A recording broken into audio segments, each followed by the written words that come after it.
மாண்பு உறுப்பினர் அதார் பதுரன் அவர்கள் நீங்க இந்த ஆதாரத்தை காட்டி விடுங்க. ஆதாரத்தை என்னிடம் காட்டிவிட்டீர்கள்.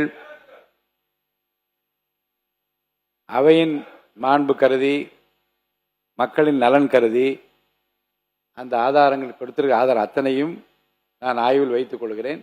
தொடர்ந்து இது குறித்து நீங்கள் பேசாமல் மற்ற விஷயங்களுக்கு போங்க. ஆதாரம் இருக்கிறது என்பதை காட்டிவிட்டால் நான் ஆதாரத்தையும் பார்த்து விட்டேன். ஆனால் அதை மிகைப்படுத்தி அவையில் வெளியிட விரும்பவில்லை. அவையில் அதை பற்றி நான் விவாதிக்க விரும்பவில்லை. ஆதாரங்களை என்னிடம் காட்டியிருக்கிறார். அவை குறிப்பிலும் இருக்கிறது. அதையெல்லாம் நான் வெளியிட விரும்பவில்லை, விவாதிக்க விரும்பவில்லை.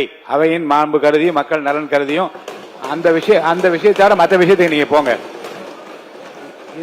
பேரவைத் தலைவர் அவர்களே, பேரவை அதுக்குள்ள போல பேரவையோட மாண்பை நான் கடைபிடிக்கிறேன். அன்பார்லிமெண்ட் வேற இந்த பேரவையில பயன்படுத்தக்கூடாது. நான் வந்து ஏத்துக்கிறேன்.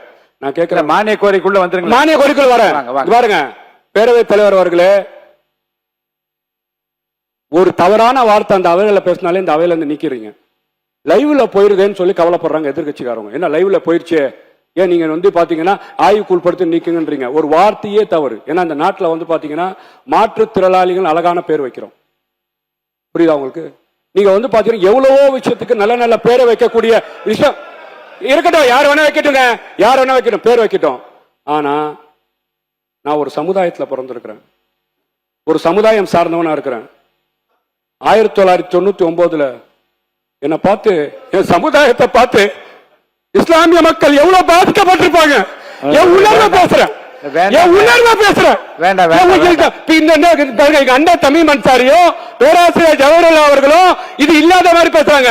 தமிழ்நாடு முஸ்லீம் லீக் பேரோ பதியப்பட்டிருக்கு. எவ்வளவு வருத்தப்படுறேன், வேதனை சொல்றதுக்கு கஷ்டம் இல்லையா? மேற்கொண்டு நான் அனுமதிக்க முடியாது. இல்ல உங்க உணர்வை நான் மதிக்கிறேன். இல்ல இருங்க.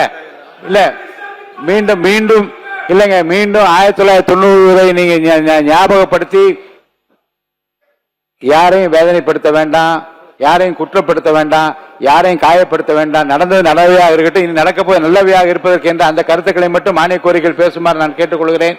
மாண்பு உறுப்பினர் மானிய கோரிக்கை மீது பேசுங்க.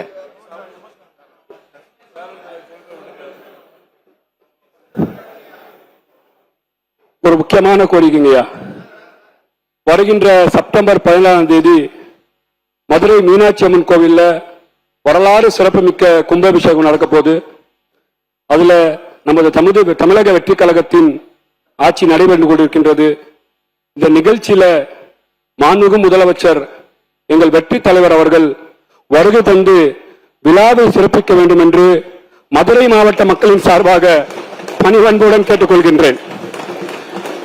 மேலும் மாண்புமிகும் நீர்வளத்துறை அமைச்சர், மாண்புமிகும் மின்சாரத்துறை அமைச்சர், மாண்புமிகும் அறநிலைத்துறை அமைச்சர் உட்பட அனைத்து அமைச்சர்கள் பங்கேற்க வேண்டும் என்று போதுமான அடிப்படை வசதி, போக்குவரத்து மற்றும் பாதுகாப்பு வசதி ஏற்படுத்தி செய்ய வேண்டும். கும்பாபிஷேக நிகழ்ச்சியை முக்கிய இடங்களிலிருந்து மதுரைக்கு சிறப்பு ரயில்கள் இயக்கப்பட வேண்டும் என்று நான் அன்போடு கேட்டுக்கொள்கின்றேன். அன்றைய தினம் மதுரையில் உள்ள கல்வி நிறுவனங்களை விடுமுறை அளிக்குமாறு வேண்டி அன்போடு கேட்டுக்கொள்கிறேன்.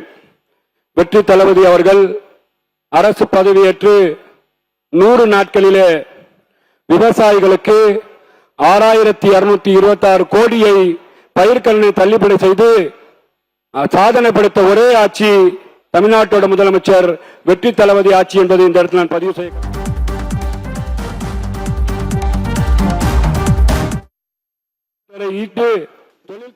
சாதனை படைத்த ஆட்சி வெற்றி தளபதி ஆட்சி என்பதை நான் சொல்ல கடமைப்பட்டிருக்கின்றேன். எல்லாரும் பேரு தான் வைப்பாங்க. நாங்க தொடர்ச்சியா ஊட்டச்சத்தமான நல்ல சோறு வைப்போன்னு 8ஆவது வகுப்பு படிக்கும் வரை மாணவ மாணவிகளுக்கு காமராஜ் காலை உணவு திட்டத்தை தந்து அழகு பார்த்த எங்க வெற்றி தலைவர் அவர்களுக்கு நன்றி சொல்ல கடமைப்பட்டிருக்கிறேன். ஊழலை முற்றிலுமாக ஒழித்து தொடர்ச்சியாக தமிழ்நாட்டிலே ஒரு நல்லாட்சியை தந்து கொண்டிருக்கின்ற எங்கள் தமிழ்நாட்டோட முதலமைச்சரை பாராட்டுகின்றேன்.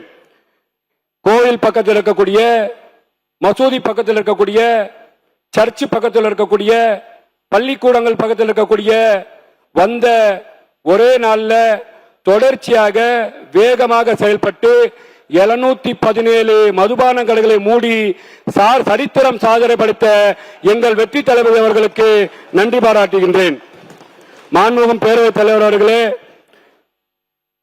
இந்த முழுவதும் உள்ள ஆன்மீக அன்பர்கள் தினந்தோறும் வந்து வழிபாடும் அருள்மிகும் அன்னை மீனாட்சி அம்மன் ஆலயம் 13 நூற்றாண்டு சேர்ந்து அங்கே இருக்கின்றது. காஜியார் பெரிய பள்ளியாசல் சிறப்பு கட்டடக்கலை கொண்ட ஸ்டென் மேரி கேத்தலிக் சர்ச் ஆகிய அமைந்துள்ளது மதுரை மாநகராகும். தமிழர்களின் வீரத்தை பறைசாற்றும் விதமாக ஜல்லிக்கட்டு மதுரையை பெருமை சேர்க்கும் என்பதை இந்த இடத்தில் நான் கடமைப்பட்டிருக்கின்றேன். தொடர்ச்சியாகவே மதுரை சார்ந்த கோரிக்கையை நான் ஒரு கோரிக்கையை இங்க சொல்லிட்டு நான் படிச்சது மாதிரி கருதி உங்களிடம் நான் கொண்டு வந்த இந்த ஆவணத்தை கொடுத்து நீங்கள் பதிவேற்றம் செய்யுமாறு உங்கள் அன்போடு கேட்டுக்கொள்கின்றேன்.